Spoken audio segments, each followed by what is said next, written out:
할렐루야. 아유, 할렐루야. 자, 오늘 우리가 함께 볼 왕은 유다 왕이 아니라 이제 이스라엘 왕입니다. 지금 우리가 보고 있는 것은 역사에 대한 이야기입니다. 역사를 바라보면서 우리가 바라볼 것은 이겁니다. 역사를 움직이시는 분이 누구시다고요? 너무 질문이 어려운가 봐요. 자, 다시. 역사를 움직이시는 분은 누구십니까? 네, 하나님이십니다. 하나님. 여호와 하나님이십니다. 우리가 지금 역사의 한 장면을 바라보면서 이 모든 역사를 주관하시는 분은 하나님이심을 우리가 기억하고 또 인정하며 우리의 역사 또한 하나님께서 움직일 수 있도록 하나님 말씀 가운데로 나갈 수 있기를 간절히 부탁드리겠습니다. 자, 가장 무서운 사람이 선무당입니다. 선무당. 가장 무서운 사람이 누구라고요? 선무당. 아예 모르면 그냥 모르는 대로 괜찮고 또 아예 잘 알면 잘 아는 대로 괜찮은데 이게 어설프게 아는 사람들이 가장 무서운 사람들입니다. 우리의 모습들도 어쩌면 이 선무당일 수가 있다는 겁니다. 하나님의 말씀을 차라리 아예 모르는 것이 나을 수도 있고 알려면 확실히 아는 것이 더욱더 확실한 것이 그것일 수 있는데 우리는 항상 어렴풋이 알면서 이건 것 같기도 하고 저거인 것 같기도 한 확실히 없는 이건 것 같기도 하고 저것 또한 지금 우리 유치부 아이들과 우리 참비 키즈 아이들과 함께 모세에 대한 이야기를 살펴보고 있습니다. 제가 여러분께도 한번 질문해 볼게요. 모세는 원래 어디 민족입니까? 네, 이스라엘 민족이죠. 원래는 이스라엘 민족이었고 여러 가지 사황을 통하여서 애굽, 이집트 왕궁에서 자라나게 됩니다. 하나님을 만나게 될 때에 어떠한 모습으로 만나게 되죠? 어떠한 모습으로? 수아야, 어떠한 모습으로 모세가 하나님을 만났지? 떨기나무에 그렇지, 큰 불로 하나님을 모세가 만나게 됩니다. 그리고 모세를 통하여서 하나님이 보여주시는 역사함이 있습니다. 그게 뭐였죠? 나뭇가지를 던졌더니 수아야 뭐가 됐다고? 그 뱀이 됐다고. 우리 이 참비 퀴즈보다 못하시면 안 돼요. 네. 그리고 손을 넣었더니 소가 어떻게 됐다고요?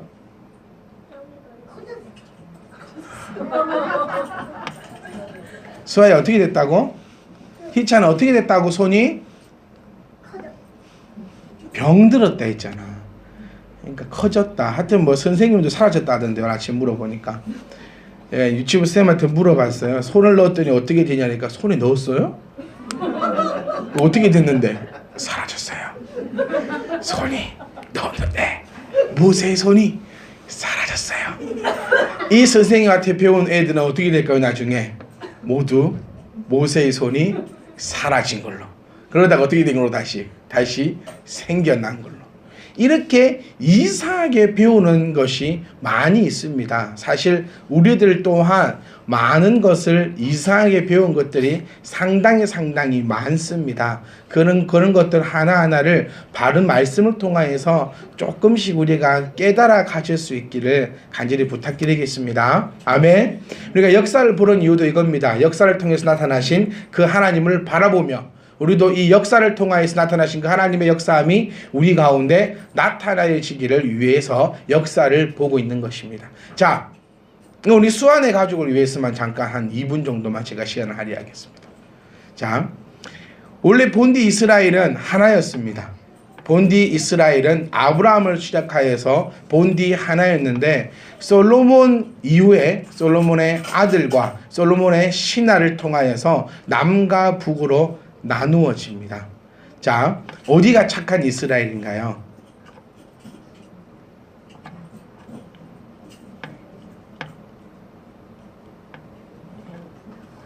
아무리 찍으세요. 남 아니면 북이에요. 네, 남쪽입니다. 맞아. 우리가 남쪽이기 때문에 항상 남한이 착한 쪽입니다.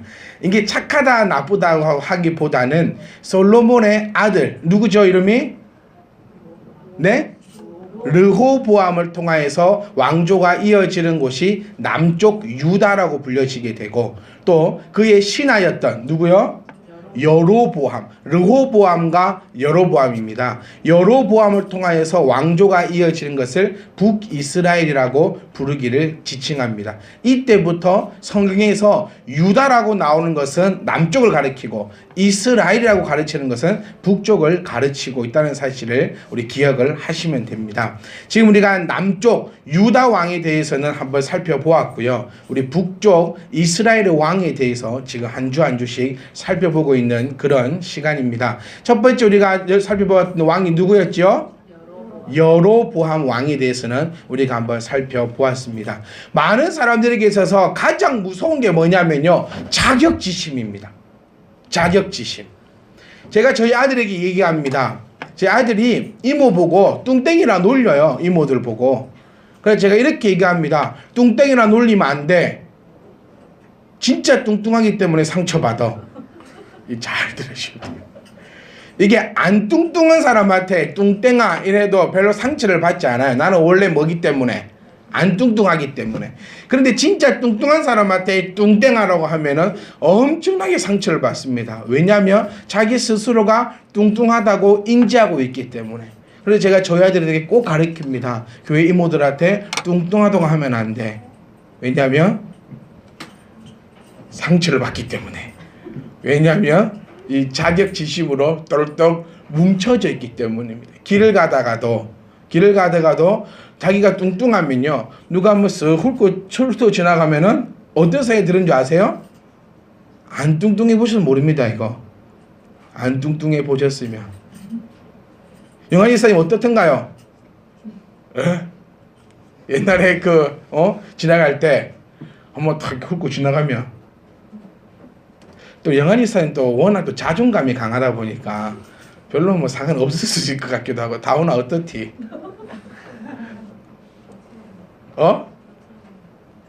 왜 날 쳐다보나? 뚱뚱하다 쳐다보나? 막 그런 생각이 듭니다. 그런데 그 상대방은 모르겠어요. 뚱뚱해서 쳐다봤는지 뭘 쳐다봤는지 모르고, 어쩌면 안 쳐다보고 지나갔을 수도 있어요. 그런데 이 자격지심이라는 것이 나를 하여금 작게 만들고, 그 작아진 세상 가운데 하나님을 가두어 버리고, 그를 통하여서 왜곡된 하나님을 만들어내고, 그를 통하여서 말도 안 되는 일들을 벌어지고 있는 장면들을 우리가 지금 이 말씀을 통해서 볼 수 있다는 겁니다. 여로보암 왕은 자격지심이 있었습니다. 항상 두려움이 있었습니다. 왜냐하면 자기가 왕자를 빼앗아 나라를 둘로 나누었기 때문에 모든 백성들이 다시 저쪽으로 가면 어떻게 할까라는 자격지심이 있었고, 또 하나는 하나님이 나를 버리시면 어떻게 하나라는 자격지심을 가지고 있었고, 또 하나는 누군가가, 내가 그랬던 것처럼 누군가가 이 왕자를 빼앗아 가면 어떻게 하나라는 자격지심을 항상 가지고 있었던 자가 바로 이 여로보암이었습니다. 여로보암에게는 아들이 한 명 더 있었습니다. 누구였죠? 자, 얼른 이때는 얼른 성경을 보시면 됩니다. 자, 오늘 지금 보고 있는 왕은 누굽니까? 나답입니다. 나답 전에 여로보암에게 아들이 한 명 더인 사실이 14장 말씀에 나오고 있습니다. 14장 말씀 보시면 여로보암의 아들 누구가요? 아비야가 병이 들었습니다. 그래서 하여튼 시아람, 이건 성경을 읽어보시면 압니다. 지금 시간이 없어서 그까지 말씀 못 드리겠고, 시아람 방법으로 그의 미래를 점치었고 예언을 하게 되었고, 선지자를 통하여서 하나님의 예언을 듣게 되었고, 그 예언대로 그 아비야는 병들어 곧 죽게 됩니다. 그리고 그 두 번째 아들 나답이 여로보암을 뒤에 이어 왕이 되는데요, 이 왕 또한, 이 왕에 대한 기록은 없습니다. 두 가지 있어요. 하나는 몇 년 동안 왕을 했더라? 2년 동안 왕을 했고, 또 하나에 나오는 업적은 뭐죠? 그 밑에 있습니다. 26절 말씀 보시면 그가 여호와 보시기에 악을 행하되 그의 아버지 길로 행하였다라고 나타나 있습니다. 그래서 뭐가 중요하냐면요, 우리 5절 말씀처럼 보는 것, 듣는 것, 가는 것, 이 세 가지가 너무너무나 중요합니다.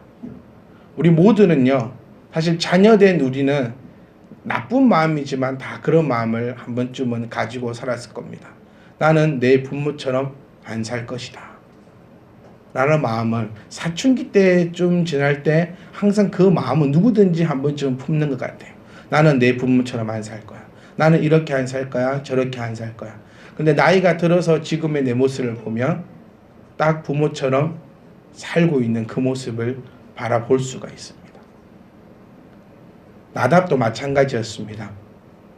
그의 아버지가 하나님을 섬기지 못하고 지금 계속해서 이 이스라엘 백성들이, 이스라엘 왕조들이 멸망받는 이유가 뭔가요?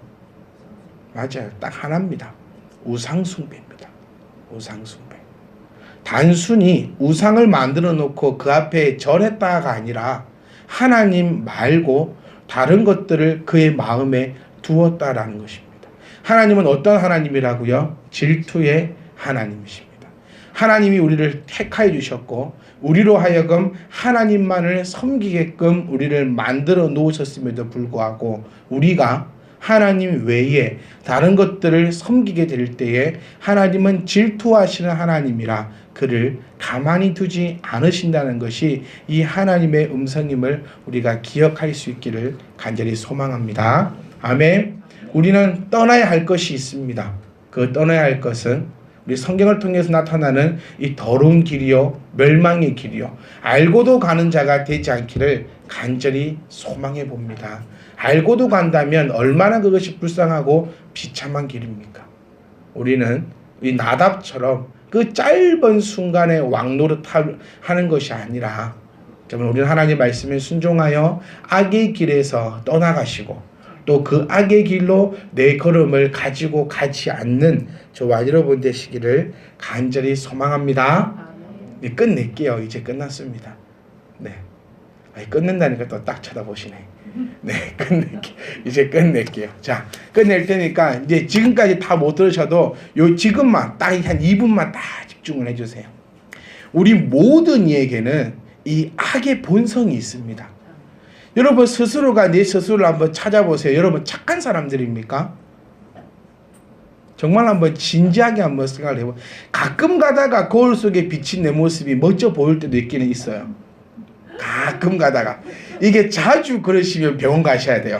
내가 거울을 10번 볼 때 9번이 이뻐 보이면 요번은 틀림없이 병원에 가셔야 되는 분이고 한 100번 중에 한 번쯤은 되게 이게 이뻐 보일 때가 있습니다.